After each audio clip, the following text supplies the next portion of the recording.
Hey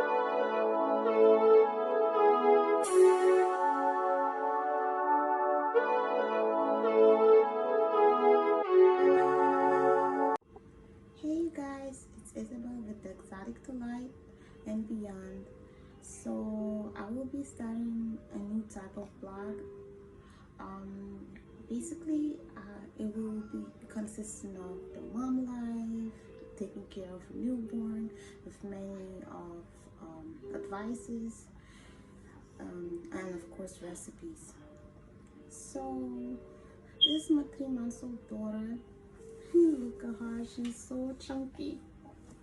So today I will be talking about breastfeeding.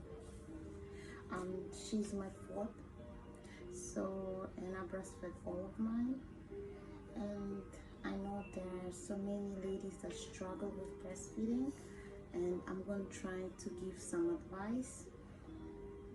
So yeah, um, I know that some women really have a hard time breastfeeding, but you have to put your mindset like so positive that you know you can do it. Like there's nothing impossible. God gave us breast for a reason, and all of us can breastfeed. It's just a little bit challenging when you do it for the first time. I know nobody is perfect. I am not perfect. But the first time around, it was really hard for me too.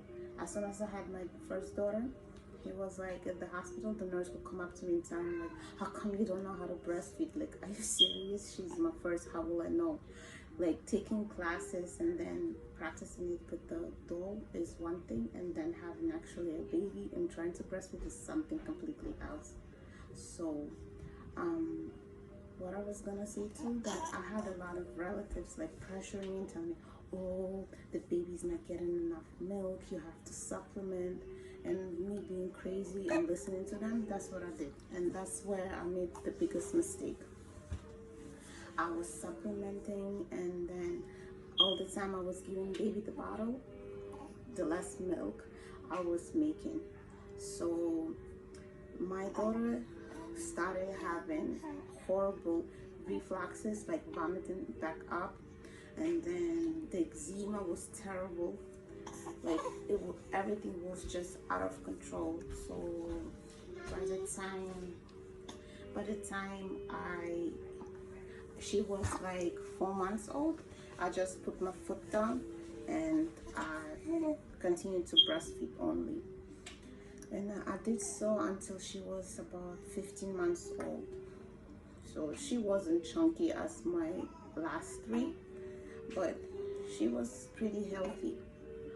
So, and the second time around, I already knew what to do. So there was no one talking to my ear telling me that don't breastfeed, give them a bottle, your breast don't make enough milk, blah blah blah. Oh no, don't let nobody tell you that. They don't know. I know that's why as soon as you give birth, you don't make much milk, and then there's this thought like, oh, you have to wait for the milk to come in. Yes, that's true, you have to wait. But as soon as you start making milk when you're pregnant, like especially in the third trimester, you're really making milk. So this time around, I even had mastitis in my third trimester, which was insane. I never experienced that before. So yeah, you make milk even before the baby's here. And then with this one, when I had her, she had to stay in the NICU because of respiratory issues. She wasn't the preemie or anything. She was just, she came out, the labor was pretty quick. It was like an hour and 20 minutes from start to finish. And okay, I'm sorry.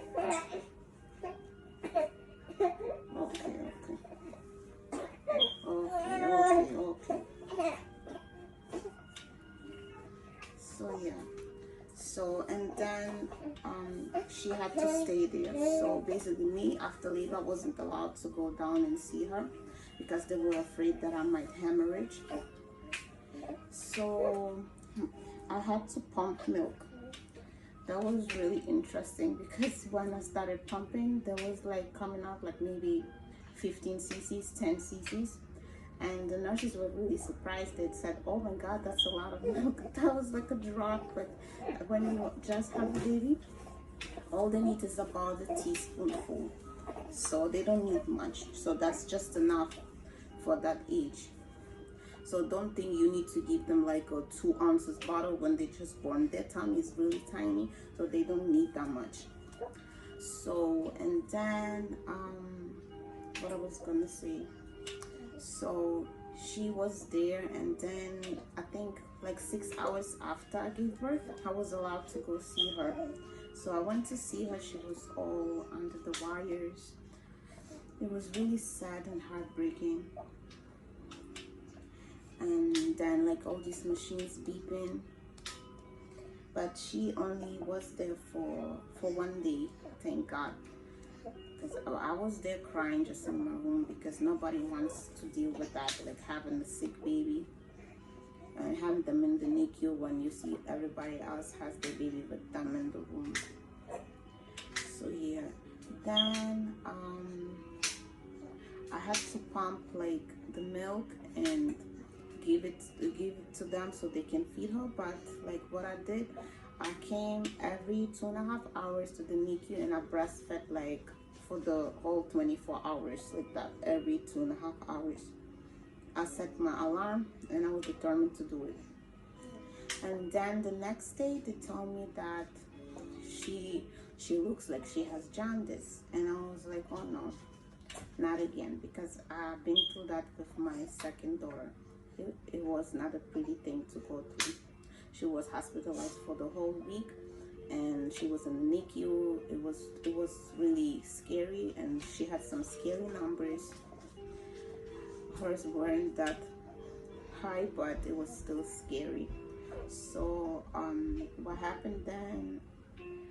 They brought her to me. They said that her breathing is better, and I was trying to enjoy the time with her, and then the doctor came and said she has to go under the lights, and that I won't be allowed in the nursery, so I will have to pump milk and bring it to her. That was, of course, nerve-wracking. I started to cry again because I can't spend the time with the baby. I just had a baby, and the baby is always not with me. And then there was this thought that she'd get used to the bottle and she wouldn't take my breast, because I was expressing it the whole time while she was in the NICU. Now she goes to the nursery to be under the lights, and I have to pump. But the thing is, that was a better option for me, because she had to stay under the lights. The longer she stays under the lights, the faster the bilirubin, is out of her system. So I was pumping like a mad woman. I'm telling you, oh my goodness. Oh man. Yeah, that's what happens when you breastfeed. They take it in, and they express it right out. So that's how a healthy baby's supposed to be. So yeah, what I was gonna say. So they took the baby, and then what I did, I took, like, they was bringing me tea, but I don't like black tea. So I brought my own. I brought the raspberry leaf tea from home. Like, I packed it in my bag before I gave birth, and I mixed it with milk. I don't drink cow milk, so I was mixing it with oat milk. My husband brought it to me, and that's what I was doing. So when you mix milk with tea, it helps with the milk supply. So I was drinking that like a crazy person. I was drinking a lot of water. This is very important, because you have to stay hydrated. Because when you nurse, you get thirsty a lot, and you can become dehydrated really quick. So I used to drink, like, and I will pump, and I will pump one side for 20 minutes, and then I will pump the next side 20 minutes, then I will give 30 minutes break, and I will do it over and over again, and and the more you pump, the more milk you produce, because like your brain like will know that there's a demand of milk that is needed to give to the baby, and you start producing more. The more you work that machine, the more milk you will produce. So don't underestimate yourself. You will be surprised if you do that.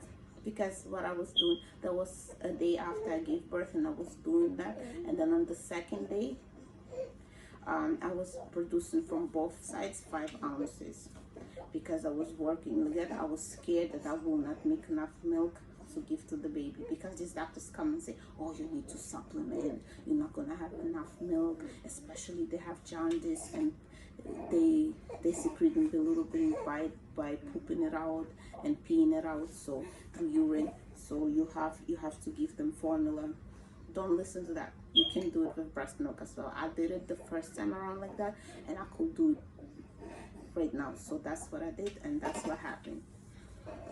Thankfully, we got to go home on the third day. And then, of course, I had to take her back and forth to the doctor, and she wasn't really gaining any weight because she was really sleepy, but I was still breastfeeding nonstop, and eventually it stopped and it was all gone. So what tips I can give you is, it's very important, drink a lot of water. If you like coconut water, that's amazing.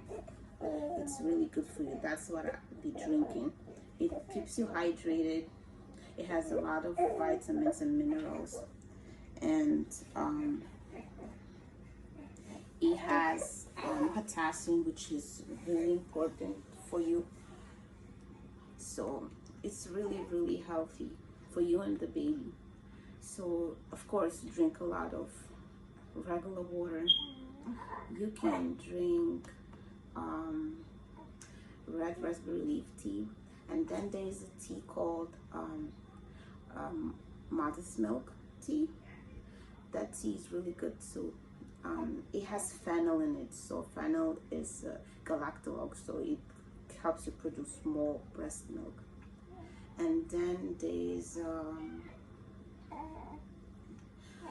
a chamomile tea, which is good also. It keeps you calm, like, and it's good for the digestion, and it's harmless to the baby, so you can drink it and make your milk.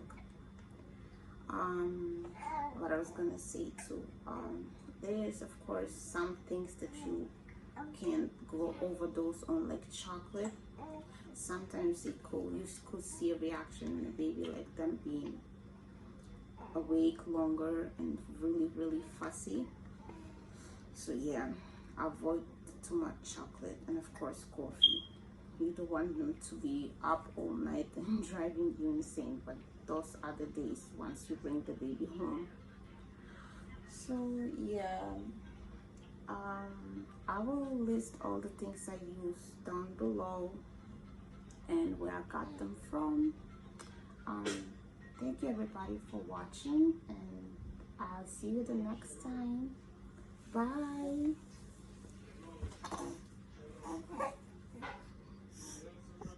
Okay, ladies, now I'm going to share some tips with you, which are very, very important to follow. So stay tuned. Girl, you got this. Don't let nobody tell you otherwise. You can do it. I know it's hard at times, but you can do it. And you will do it. Whatever you do, don't give up. I know beginnings are hard and first timers are hard, but you can do it and you will succeed. Honey, be positive. Don't let no downer Davy tell you any otherwise. If they had a bad experience, doesn't mean you will too. Pumping in the early stages is very important. The more you pump, the more you produce, and you let your brain know that you need to fulfill baby's needs. Girl, rest. It's very important. It's important for you and it's important for the baby.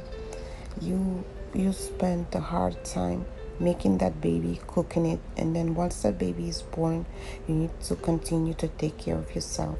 So rest is very, very important. Sleep while the baby sleeps if you have the opportunity. Me, I have 4 kids, and that's nearly too impossible to do, but I try. Even like short cat naps, they benefit you, give you a little bit more energy, especially during those early days when baby stays up all night. Eat a well-balanced diet. It will benefit you and it will benefit the baby. It will benefit you by help you lose the weight that you gained during pregnancy, and it will benefit the baby by getting all the important minerals and vitamins through your diet.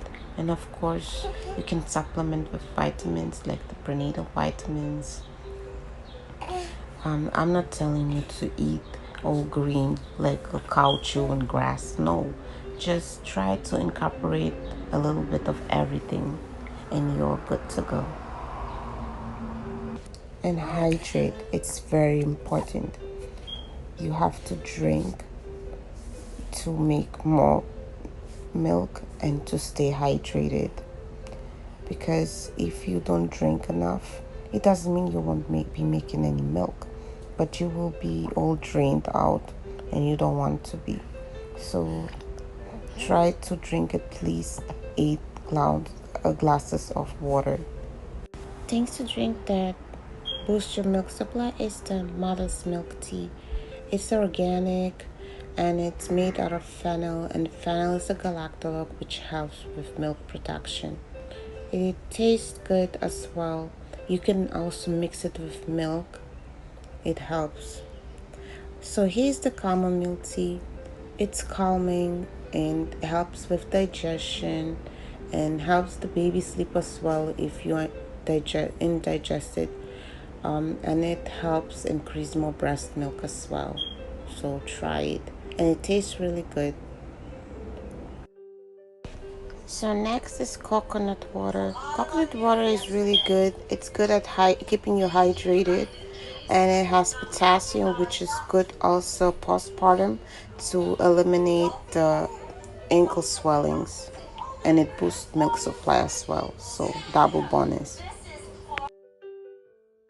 Here's Malta. Malta is amazing at increasing milk supply.